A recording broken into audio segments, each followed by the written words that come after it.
Big boss హౌస్లో అడుగుపెట్టిన సోనియాకి ఇంత నెగిటివ్ వస్తుందని ఆమె కూడా అనుకొని ఉండదు. ఇక సోనియాకి ఇంత నెగిటివ్ రావడానికి కారణం ఆమె ఉండే తీరు, ఆమె మాట్లాడే విధానం. ఎక్కువగా తన ఆట కన్నా నిఖిల్ అలాగే పృథ్వీ గేమ్పై ఫోకస్ పెట్టడంతో ఆడియన్స్కి సోనియా అస్సలు నచ్చలేదనే చెప్పాలి. ఇక సోనియా ఎప్పుడు నామినేషన్లోకి వస్తే ఎప్పుడు ఎలిమినేషన్ అయ్యి బయటకు తీసుకొచ్చేద్దామా అన్నట్టుగా చూశారు.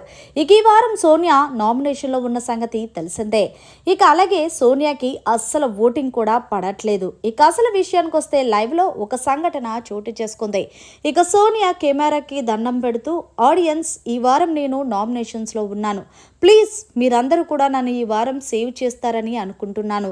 నేను ఇంకా బెస్ట్ ఇవ్వడానికి ట్రై చేస్తున్నాను. అలాగే మీ సపోర్ట్ నాకు ఎల్లప్పుడూ ఉండాలి. నేను టాప్ 5లోకి వెళ్ళాలి. అలాగే మీరందరూ నాకు సపోర్ట్ చేస్తారు అంటూ ఒక్క అవకాశం కల్పించండి అంటూ సోనియా కెమెరాతో మాట్లాడుతూ ఆడియన్స్ని వేడుకుంటుంది. ఇదంతా చూస్తే సోనియాకు కూడా అర్థమైపోయి ఉంటుంది, ఈ వారం నేను ఎలాగన్నా బయటకు వెళ్ళిపోతానని. ఏదేమైనా సరే సోనియా ఇలా వేడుకోవాల్సిన అవసరం ఏముంది? తన గేమ్ మంచిగా ఆడుంటే ఆడియన్స్నే ఈమెను గుండెల్లో పెట్టుకొని చూసేవారు. ఏదేమైనా సరే సోనియా కెమెరాకి దండం పెట్టినా, ఆఖరికి బిగ్ బాస్కి దండం పెట్టినా సరే ఆడియన్స్ ఒక్కసారి ఫిక్స్ అయిపోతే మైండ్గా బ్లైండ్ అయిపోతారనే చెప్పాలి. మరి సోనియా నిజంగానే ఈ వారం సేవ్ అవుతుందా లేదనేది కామెంట్ చేయండి. అలాగే మరి ఆడియన్స్ని సేవ్ చేయమని అడుగుతున్న దానిపై కూడా కామెంట్ చేయండి. మరిన్ని లేటెస్ట్ అప్డేట్స్ కోసం చూస్తూనే ఉండండి మన ఛానల్.